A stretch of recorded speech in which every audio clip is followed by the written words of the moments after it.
അടുത്ത topic web server technologies എന്നുള്ളതാണ്. എന്താണ് വെബ് സെർവർ എന്ന് നമ്മൾ പഠിച്ചു. ഒരുപാട് വെബ്സൈറ്റുകൾ നമുക്കിന്നുണ്ട്. ആ വെബ്സൈറ്റുകളെ എല്ലാം ചേർത്തുകൊണ്ട് നമുക്ക് വെബ് സെർവറുകൾ എന്ന് അതിനെ വിശേഷിപ്പിക്കാം. ഓരോ വെബ്സൈറ്റിനും അതിന് പ്രത്യേകമായിട്ടുള്ള വെബ് സെർവറുകൾ ഉണ്ട്. ഇനി ഒരു ഉദാഹരണത്തിന് www.dhsekerala.gov.in എന്ന പേരിൽ നമുക്ക് നമ്മുടെ സെക്കൻഡറി എഡ്യൂക്കേഷൻ, അതായത് +2 ആവശ്യക്കാർക്കുള്ളതായ വെബ്സൈറ്റ് ഉണ്ട്. അപ്പോൾ ഈ വെബ്സൈറ്റ് നമ്മൾ ഓപ്പൺ ചെയ്താൽ നമ്മുടെ ഒരു കമ്പ്യൂട്ടറിലോ അല്ലെങ്കിൽ ഒരു മൊബൈലോ എടുത്തിട്ട് അതിൻ്റെ ബ്രൗസറിൽ പോയിട്ട് നമ്മൾ ഈ ഒരു വെബ്സൈറ്റ് ഓപ്പൺ ചെയ്താൽ എന്താണ് അവിടെ സംഭവിക്കുന്നത്? ഫസ്റ്റ് തന്നെ ഒരു പേജ് അവിടെ ഓപ്പൺ ആയിട്ട് നമുക്ക് വരും.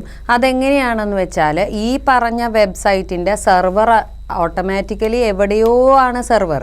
ആ എവിടെയോ ഇരിക്കുന്ന ആ സെർവറിൽ നിന്നും ആദ്യത്തെ പേജ് ഓപ്പൺ ആവുമ്പോൾ ആ പേജിൻ്റെ കോപ്പി എല്ലാ സിസ്റ്റത്തിലും ആരൊക്കെ ഈ വെബ്സൈറ്റ് ആവശ്യപ്പെടുന്നു അവർക്കെല്ലാം അത് ലഭിക്കുന്നു. അപ്പോൾ അതിനെ നമ്മൾ പറയുന്ന പേരാണ് ഹോം പേജ്. ഫസ്റ്റ് പേജിനെ പറയുന്ന പേരാണ് ഹോം പേജ് എന്നുള്ളത്. ഇനി ഈ ഹോം പേജ് നമുക്ക് കിട്ടി. ഇനി അത് കഴിഞ്ഞാൽ നമുക്ക് സാധാരണയായിട്ട് ഈ വെബ് സെർവറിൽ ആവശ്യത്തിന് നമുക്ക് എല്ലാ വെബ് പേജുകളും ഓപ്പൺ ആയിട്ട് വരുന്നുണ്ട്. അതെങ്ങനെയാണ് വരുന്നത്?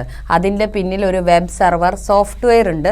അതിൻ്റെ സഹായത്തോടെ ആ പേജുകളെല്ലാം തന്നെ ആ വെബ്സൈറ്റിൽ എത്ര പേജുകളുണ്ടോ അത്രയും വെബ് പേജുകൾ അവിടെ സ്റ്റോർ ചെയ്ത് കിടക്കുന്നത് കൊണ്ടാണ് നമുക്ക് ഓരോ പേജുകളായിട്ട് നമുക്ക് ക്ലിക്ക് ചെയ്യുന്നതിനനുസരിച്ച് പേജ് ബൈ പേജ് ആയിട്ട് നമുക്കവിടെ ലഭിക്കുന്നത്. അപ്പോൾ എപ്പോഴും നമ്മൾ ശ്രദ്ധിക്കേണ്ട കാര്യം, മൊബൈലിലാണെങ്കിലും കമ്പ്യൂട്ടറിലാണെങ്കിലും ഏത് വെബ്സൈറ്റാണോ നമ്മൾ ഉപയോഗിക്കുന്നത് ആ വെബ്സൈറ്റിൻ്റെ അഡ്രസ്സ് നമ്മൾ ടൈപ്പ് ചെയ്ത് കഴിയുമ്പോൾ ഉടൻ തന്നെ ആദ്യം നമുക്ക് വരുന്ന പേജ് അതിൻ്റെ ഹോം പേജ് ആയിരിക്കും. ആ ഹോം പേജ് വരുന്നതോടുകൂടി എല്ലാ പേജസും അവിടെ സ്റ്റോർ ചെയ്യപ്പെടുന്നുണ്ട്. അതിന് സഹായിക്കുന്നത് വെബ് സെർവർ സോഫ്റ്റ്വെയർ ആണ്.